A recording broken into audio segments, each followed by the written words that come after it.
Picture a couple on their wedding day. Eyes full of hope, hearts brimming with promise. Fast forward a decade. They sit across from each other at the dinner table in heavy silence, the glow of their phones reflecting on faces that no longer look up.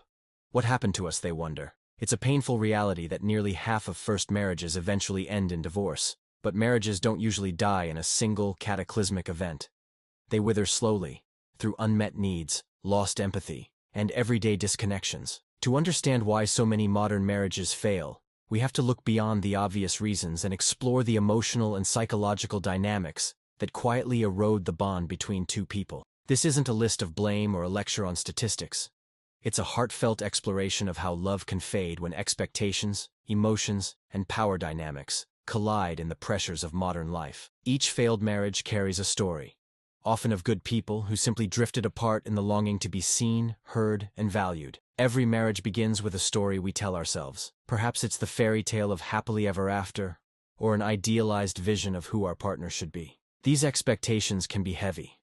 We might expect our spouse to fulfill traditional roles that don't fit our reality, or to magically complete us in ways no human being truly can. When those expectations go unmet, disappointment and resentment often follow. For instance, a wife might have assumed her husband would always be the romantic, attentive man he was while courting her. Instead, years in, he's often exhausted from work and forgets those little gestures. Conversely, a husband might have assumed his wife would always admire him as her hero, only to feel her nagging or criticism when he falls short. Unrealistic or unspoken expectations are a top reason marriages falter, because they set us up to feel that our partner let us down, when in truth, the story in our head didn't match the real, flawed, beautiful human we married. Imagine a man who grew up believing marriage meant never feeling lonely again. He finds the one, ties the knot, and for a while it feels like a dream. But as routine sets in, he discovers he can still feel profoundly alone even sitting next to his wife. He expected marriage to fill his emptiness, to cure his insecurities. She, on the other hand,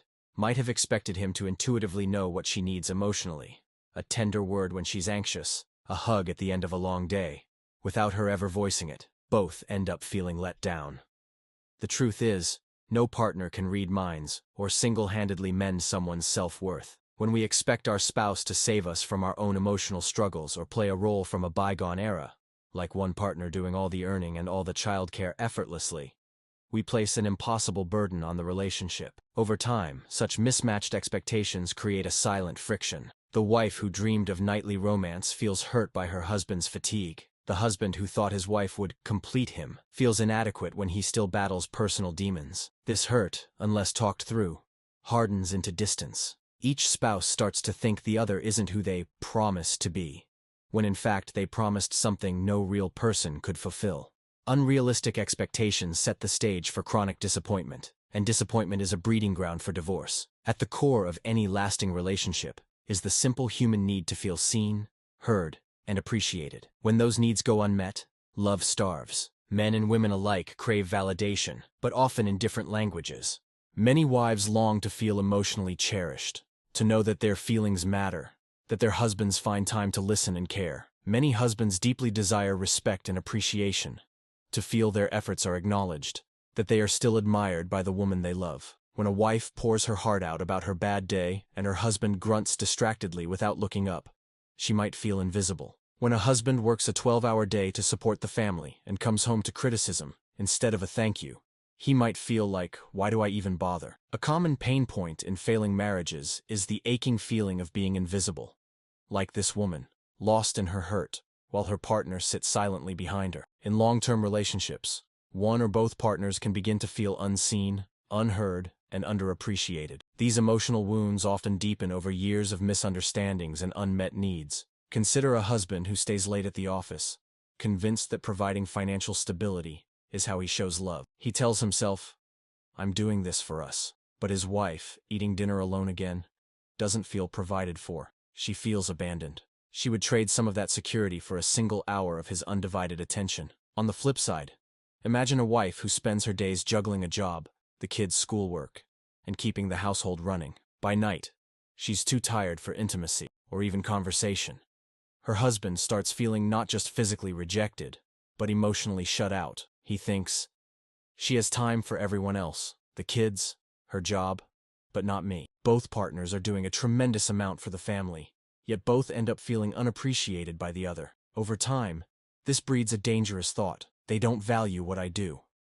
They don't see me. One of the most emotionally engaging dynamics in failing marriages is this mutual invisibility cloak that falls over the couple. Each starts to believe they are the one giving more, loving more, and that their effort isn't being met in kind. It's said that a marriage can survive without a lot of things, but it cannot survive without mutual appreciation. When spouses stop expressing gratitude and stop noticing each other's efforts, the stage is set for bitterness. Research supports this. In conflicts, 83% of husbands say they feel disrespected by their wife, and 72% of wives feel unloved by their husband. They're describing two sides of the same coin. Both feel taken for granted in different ways. The wife doesn't feel emotionally cared for, so she might start nagging or criticizing, hoping he'll finally hear her hurt. The husband doesn't feel respected or admired, so he withdraws or becomes defensive, hoping she'll notice his pain. Neither approach works. Instead, it ignites a vicious cycle. In this crazy cycle, as some experts call it, without love, she reacts without respect. Without respect, he reacts without love. Picture a wife saying, "You never listen to me, you don't care at all," out of her deep hurt. The husband hears only accusation and reacts, "All you ever do is nag. Nothing I do is good enough for you," out of his deep hurt. Each one's pain validates the other's. She hears his harsh words as proof he doesn't love her, and he hears her tone as proof she doesn't respect him. Round and round it goes. In truth, both are aching to be valued. She's not truly after control or to disparage him. She's desperate for reassurance that she matters. He's not truly cold-hearted. He's desperate for assurance that he's still her hero, not a failure. But as long as they miss each other's emotional language, both remain locked in loneliness. A husband who feels, "I can never do anything right," and a wife who feels, "I'm all alone in this marriage," are already standing on separate islands, even if they sleep in the same bed. When appreciation and empathy dry up, love doesn't immediately die, but it begins to suffocate. Each kind word unspoken, each effort unacknowledged, adds another brick to a wall of estrangement. And behind that wall, many marriages quietly wither until one or both decide to call it quits. Every couple argues or goes through rough patches, but how you handle conflict can make or break a marriage. In relationships that eventually end in divorce, communication often shifts from understanding to something much darker: criticism, defensiveness, and ultimately contempt. It starts innocently. Unmet expectations and feelings of being unappreciated lead to frustration. You try to voice a concern. Maybe you tell your spouse you're unhappy about the division of chores or how often they're absent. If you're met with dismissal or an argument instead of empathy, the conversation might spiral. Complaints turn into personal attacks, or one partner shuts down while the other fumes. Repeat those negative interactions enough times, and a kind of hopelessness sets in around communication. There's no point talking, it always ends in a fight, you think. So some couples stop talking about important things altogether, which is its own form of breakdown, a slow bleeding of intimacy through silence. Others keep fighting in circles, louder and harsher each time, which bleeds intimacy through verbal wounds. Either way, the result is growing emotional distance. One of the clearest signs of a marriage in deep trouble is contempt. Contempt is more than anger, it's a mix of disgust and superiority. The feeling of, "I'm done respecting you." It shows up in sneers, eye rolls, sarcasm, and cutting remarks. A wife trying to express hurt might start layering her voice with biting sarcasm. A husband tired of complaints might start responding with dismissive whatevers and mocking tones. They might not even realize it, but these habits humiliate and belittle. And research has found that contemptuous behavior, the eye-rolling, name-calling, the dripping sarcasm, is the #1 predictor of divorce. Think about that. Not infidelity, not money fights, but contempt is what best signals a marriage's collapse. Why? Because contempt is the polar opposite of respect. It says, "You disgust me," and no relationship can thrive under that toxic reign. As one renowned relationship expert put it, contempt is the most poisonous of all relationship killers. When you've reached the point of habitually mocking or dismissing the person you once adored, the foundation of love is cracked beyond repair. It's virtually impossible to resolve problems when your partner feels despised instead of cherished. Contempt often sneaks in through body language and tone: an eye roll, a sneer, that whatever face like the one above. Couples might shrug these off as just personality or stress, But contempt is corrosive. It conveys disgust and superiority. Research warns that contempt, not anger or jealousy, is the single strongest predictor of divorce. Once partners start habitually looking down on each other, it becomes almost impossible to solve any problems together. Even outside of full-blown contempt, communication problems are cited by countless divorced couples. In one survey of divorced individuals, 56% said, "We argued too much," and 44% cited a lack of equality in the relationship. What lies beneath those words? Often it's that one or both partners stopped feeling heard. Arguments that go in circles leave people feeling hopeless. We can't ever agree. We can't fix this. A lack of equality often points to one voice being routinely ignored, or one person constantly needing to win, while the other yields. Over time, being perpetually overruled or shouted down breeds resentment.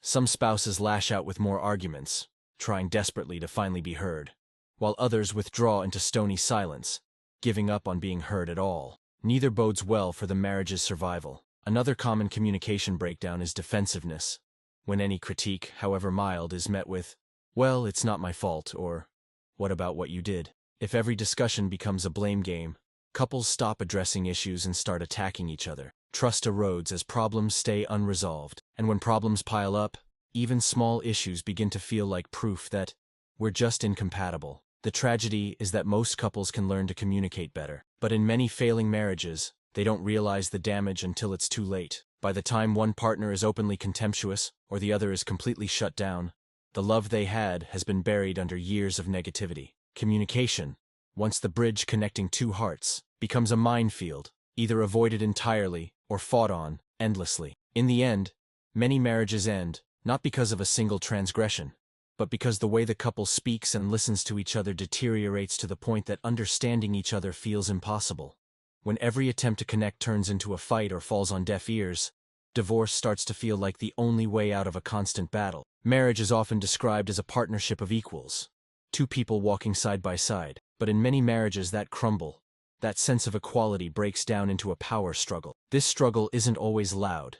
In fact, it's often a quiet tug-of-war for control, respect, or simply to be taken seriously. Sometimes it's about major life choices: where to live, whether to have another child, how to manage money. Other times it's woven into everyday decisions: whose career takes priority, who leads, and who follows. If one partner persistently dominates the decision-making and dismisses the other's input, resentment will brew. Likewise, if one partner feels perpetually overruled or undervalued in their opinions, their sense of partnership erodes. Lack of equality in the relationship was listed by nearly half of divorcing couples as a reason for their split. That speaks volumes. It's not about keeping score of who washes more dishes. It's about both people feeling they have an equal voice and equal respect. When that balance tips, when one person feels more like a child being ordered around, or like a passenger in their own life, love gives way to power plays and bitterness. A common scenario: one spouse might be naturally more assertive or controlling, and the other more accommodating.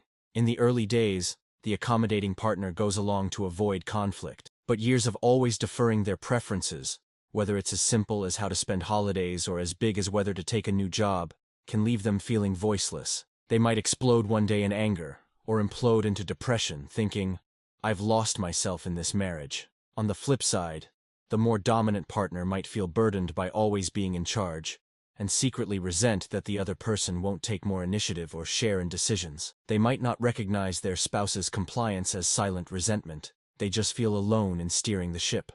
This misalignment creates a gulf.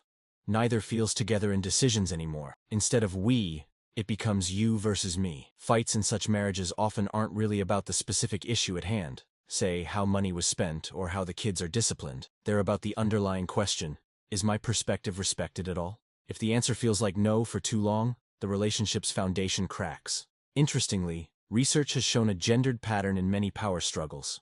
Renowned marriage researcher John Gottman found that marriages are much happier when husbands accept influence from their wives, rather than stonewalling or dismissing them. In fact, men who consistently refuse to consider their wife's input or feelings have an 81% chance of their marriage ending in divorce.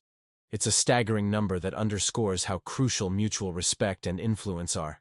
This doesn't mean wives don't also need to respect husbands. They absolutely do. And most wives try to, even in rocky marriages. But traditionally, Some men have been raised to think conceding to their wife or admitting she's right is a sign of weakness. The old battle of the sexes mindset. This fear of losing control or pride can make a husband dig in his heels and reject his partner's influence on everything from trivial choices to major values. Ironically, in trying not to lose power, he ends up losing something far more important: the relationship. A marriage cannot be a dictatorship of either side. If one person always must win, then both ultimately lose. In many failing marriages, you'll hear phrases like, "he never listens to my ideas," or "she always has to have it her way." That points to the heart of the power problem. Partners start to see each other as adversaries rather than teammates. Every discussion feels like a negotiation where you have to fight to be heard. Over time, one or both may just stop fighting and start planning their exit. Because it's exhausting and demoralizing to feel disempowered in your own life. Power struggles kill intimacy. You can't be vulnerable and loving with someone who you feel is constantly trying to control or undermine you. The only path back from that is a humble one. Both people dropping the rope, seeing each other's perspective, and sharing the driver's seat. But when that doesn't happen, when compromise and respect are in short supply, divorce often becomes the final act of reclaiming one's individuality and self-respect. The sad part is that the power struggle often started as a misguided attempt to be respected or valued in the first place. In a healthier dynamic, both partners can say, "I trust your judgment and value your opinion, so let's decide together." Without that, a marriage isn't much of a partnership at all. It's a battleground, and eventually, one person, or both, decides to surrender and walk away for good. Marriage isn't lived in a vacuum. Today's couples face modern pressures that our grandparents could hardly imagine. These pressures don't cause divorce on their own, but they pour fuel on the little fires of disconnection. Take work stress. In an era of always-on jobs and economic uncertainty, many partners are overworked and mentally drained. A husband might spend his weekdays drowning in deadlines or a boss's demands, only to come home with nothing left to give.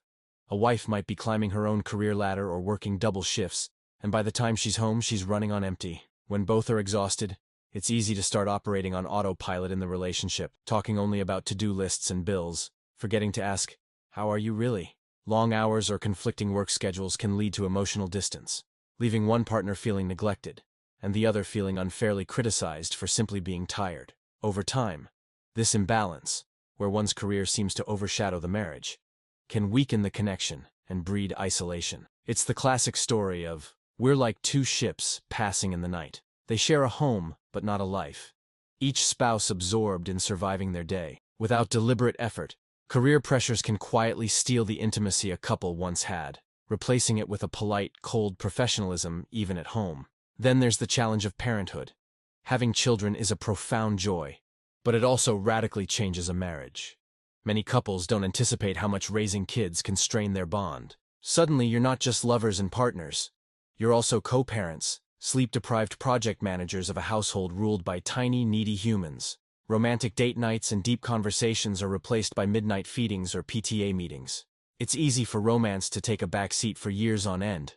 If one parent ends up doing most of the childcare or holds the mental load of planning and worrying, very often the mother, though not always, resentment can grow. A wife might feel her husband doesn't support her enough with the kids. She feels dumped on, carrying an unfair share. A husband might feel his wife has become all about the children, and there's no time or energy left for him, leaving him feeling excluded and unwanted. Both may deeply love their kids, and yet the stress of parenting pulls their attention away from each other. Disagreements over parenting styles or discipline can also cause rifts if the couple can't find common ground. Perhaps dad is more strict and mom more nurturing, or vice versa, and each feels the other is undermining them. Without strong communication and teamwork, these conflicts can personalize.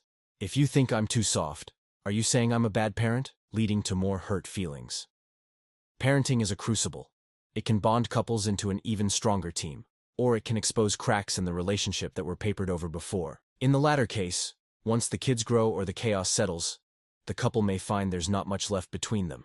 They became partners in logistics, but lost the art of being partners in love. And of course, we can't talk about modern marriage stresses without talking about technology and social media. We live in an age of hyperconnection and constant distraction. Paradoxically, many married people feel lonelier than ever, because instead of connecting with each other, they're connecting to devices. It's a familiar sight. A husband and wife in bed, backs turned, each scrolling on their own phone, or a couple at dinner, one partner glancing down at a text, while the other trails off mid-conversation. These little digital intrusions have a big impact. When one spouse is constantly glued to a screen, the other often feels ignored and undervalued. You might think checking Facebook or work email is harmless, but your partner sees you choosing a screen over their company. Over time, this breeds hurt.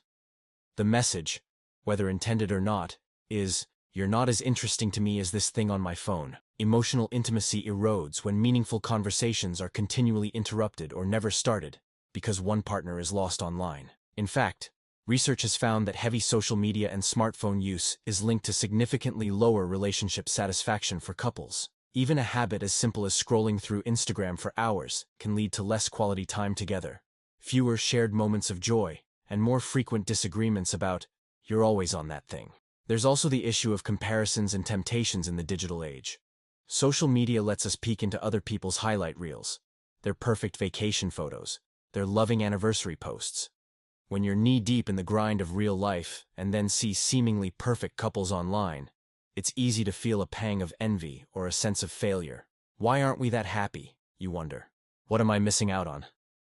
These comparisons can subtly eat away at contentment, and sometimes, if someone feels especially starved for validation, they might seek it through social media. Perhaps it starts innocently, reconnecting with old friends or enjoying the rush of likes, but it can slide into emotional affairs or inappropriate connections that harm trust. What begins as a distraction becomes a dangerous escape. Modern life offers countless ways for couples to be together but apart. In the image above, we see the distant gaze of someone lost in thought, or perhaps lost in the glow of a phone screen.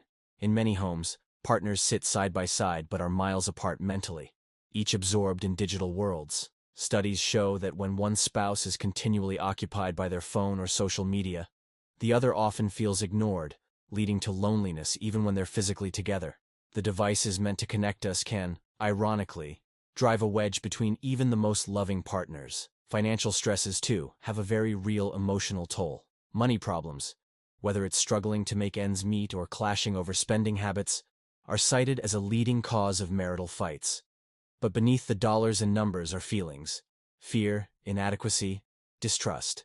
A husband who loses his job might withdraw in shame, feeling he's failing his family, and his pride might keep him from opening up, shutting out his wife just when partnership is needed most. A wife who feels her husband spends recklessly might start micromanaging the budget to regain a sense of security, which can feel to him like control or lack of faith.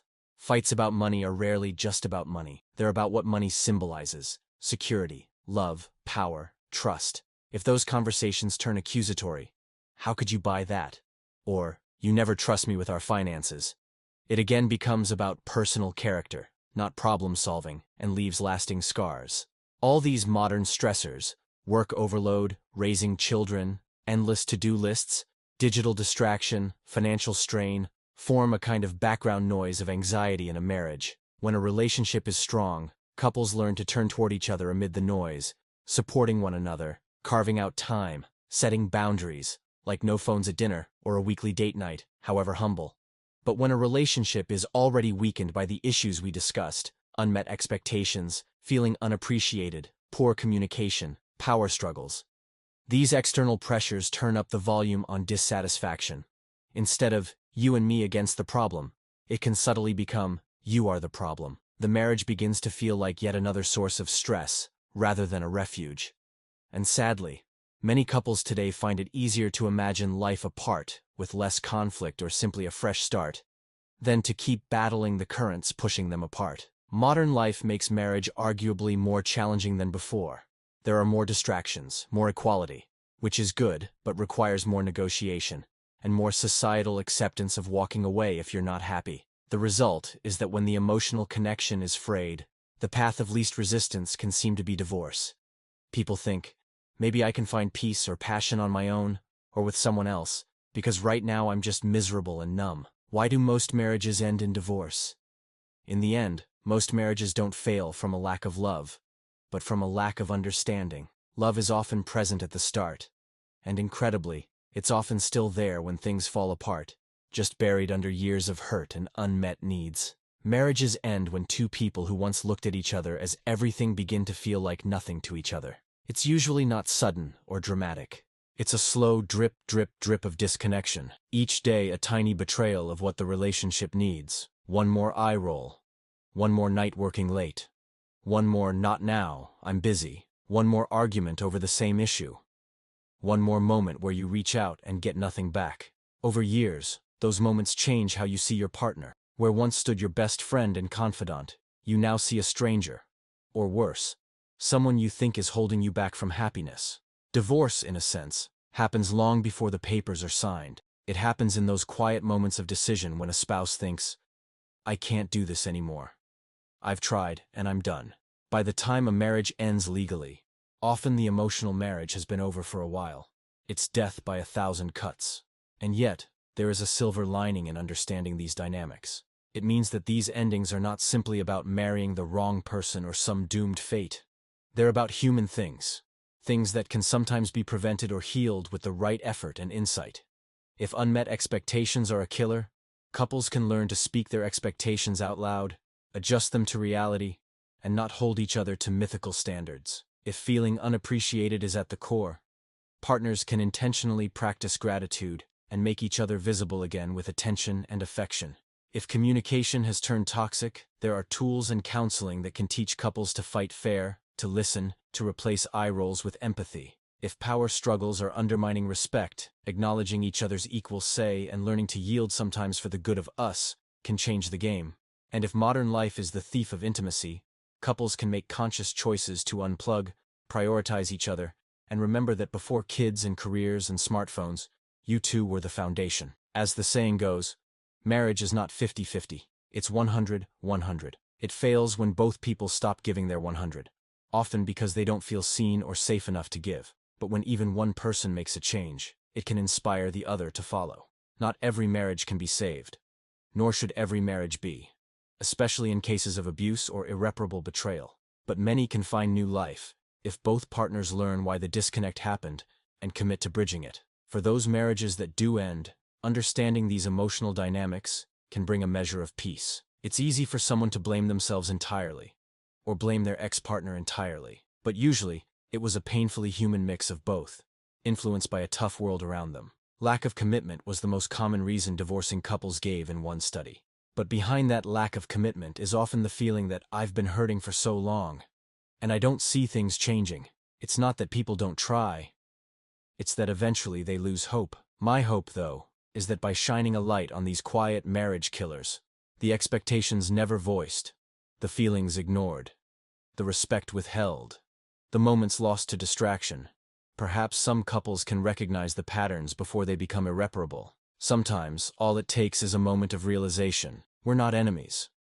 Replacing contempt with a bit of humility and humor. Swapping neglect with small daily acts of love. Choosing to talk openly about disappointments before they calcify into resentment.